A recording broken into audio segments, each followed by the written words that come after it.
Hi, and welcome back to Philosophy with Phil, with me, Phil Cohen, and greetings from sunny Watford. So bright today. I've had to close the blinds, but this is me in my office, and I thought for a change of scene, we'd come here. I wanted to really wrap up the 4 previous videos that we did on the 4 Parshahs, and sort of leave you with some questions and some follow-up points, if you like, from them, just to show how we can get them all to pace. So, but what I wanted to do was show that by no means have I been able to squeeze answers to these 4 fundamentally important questions into a sort of 10-minute video. Absolutely not. Let me go through them. For the first video, we talked for Parshah Shekolim about the concept of individuality in Judaism and what it means to be, what differentiates one person from another. We talked about how it was Ratzon, how it was free will, that made 2 people react to a situation very differently.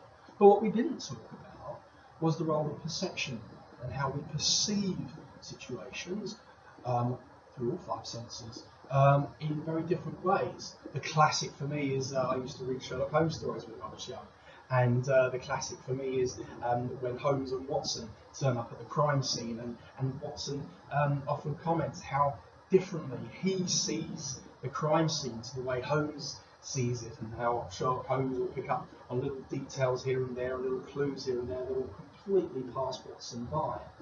So we see it's 2 very different individuals looking at exactly the same thing, but seeing, if you like, perceiving very different things. The second video was on Parshas Zachor, was talking about evil.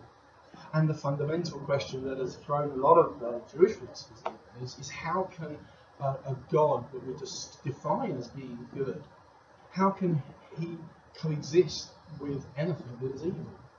By definition, evil is surely a lack of God or a lack of godliness. Yes, Kabbalah and Hasidus talks about how God has to, in some way, retract himself, so to speak, and retract his goodness, so to allow evil to manifest itself. But then, does that mean that God is absent there, or is he somehow controlling it, but in a very remote and distant way? The third Parsha, Parshas Porah, potentially my favourite one of the 4, the longest of the 4, deals with the limits of human reasoning and the human understanding, but we didn't actually define where those parameters are.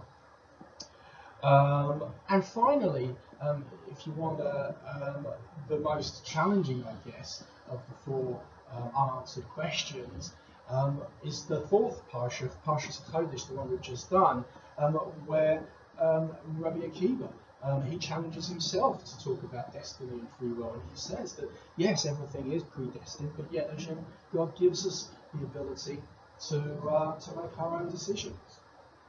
If you want to look that up, by the way, have a look at Pirkei Avos, the Ethics of the Fathers, 3rd chapter, chapter 3, Mishnah 15. So we do have unanswered questions about Jewish philosophy. But my question to you, and my challenge to you, if you like, is, well, how do we relate to those, and what do we do about those? I, for example, I studied a physiology, a biology, and science degree, and if anyone has studied science, you'll know that there are questions that we can't answer, or we don't have the technology to be able to answer. So for me, I'm actually quite relaxed that there are things about Judaism and things about philosophy that we don't yet understand, or we perhaps don't even know that we can understand. I don't see it as being hypocritical at all. I see it as being hypocritical if we say about science that we can't understand, when there are things about philosophy is the same. I don't see the 2 as being incongruous. In fact, in the Talmud, the Gemara even has a word that it uses when a halachic discussion hits a dead end. They say teku. We will, all being well, there'll be a time when we will understand it. But right now, there's no way we can't square this. We can't suss it out. So, but how do we connect all this to Pesach? Well, I'd like to talk about one little detail of the Seder service. You see, the Seder service, which for many people, I guess, for me as well, is the highlight of Seder of Pesach. We start off with two things. Well, we start off with Kiddush, but almost straight away after Kiddush, we have Parshahs, which is a raw vegetable.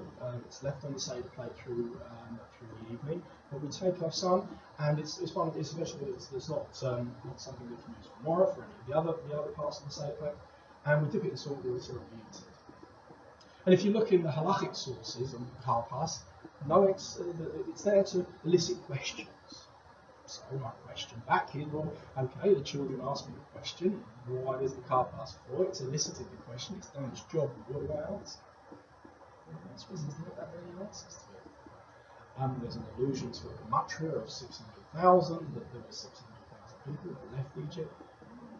Not very strong. And the explanations I've seen are not very strong at all, to be honest. It's just a vegetable. So, what does that teach us? And then almost straight away we go, soon afterwards, we talk about we have the Manish Tana, which is 4 famous questions that we give to a young child. And traditionally in Judaism, we often give something we don't understand to a young child. The classic example is the beautiful poem that we say at the end of the Sabbath service, the Shabbos morning services, Alim Zemiris. Because the Chazan is unable to understand the profound mystical concepts that are held within the poetry of this beautiful poem, we leave it to a child to read, because that way we're kind of off the hook.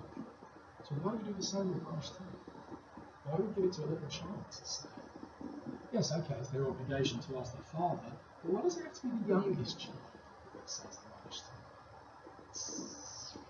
Well, if you look at the Rosh Hashanah, you'll see that the 4 questions that are there very much reflect the 4 questions that we've asked over the last few weeks in our Parshahs.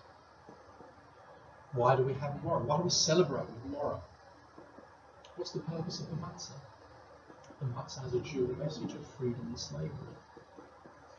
What's the purpose of the vegetables? What's the purpose of the leaning and the dipping? What makes us individuals? How are we supposed to celebrate Pesach as individuals? The dipping talks about the predestiny. The dipping at the beginning and the dipping at the end of the Pesach, the Exodus story. The dipping at the beginning with the dipping of Joseph's coat in the blood of the animals, and at the end with the dipping of the blood, the daubing of the blood of the Paschal lamb on the doorposts. So, if these things were predestined, what was the purpose of it? What's the role of fate and destiny in human determinism? So you see that so I'm hoping that if you look at the 4 questions, you can align them with the 4 issues that we tried to address over a few weeks. But I do want to give you the health warning, as I say, of the carapace, and I'll end with this. Carapace is a vegetable that shows us that not all questions have an answer, and it I find it very humbling to eat the carapace, because it starts off the evening almost by saying, don't expect to get answers to all of your questions. Yes, ask by all means, but don't stop there. Research, find out more, be intrigued, be curious, learn, try, but understand that there are things that we just don't understand, or we can't understand. Why? Because our origination from God, God is infinite. And as much as it is crystallized into human form, we do what we can, there are things that are beyond our comprehension. Remember what I said at the beginning about the sword. God placed that rotating sword between the Garden of Eden and the physical world, because our comprehension is often diametrically opposite to what goes on in the spiritual world. But that's not what we're here for. We're here to strive and to bring out godliness in the world around us, the physical world.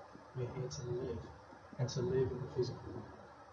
Yes, to ask questions, but almost to ask for the sake of asking, because asking elicits curiosity, and curiosity elicits learning, and learning elicits closeness to God.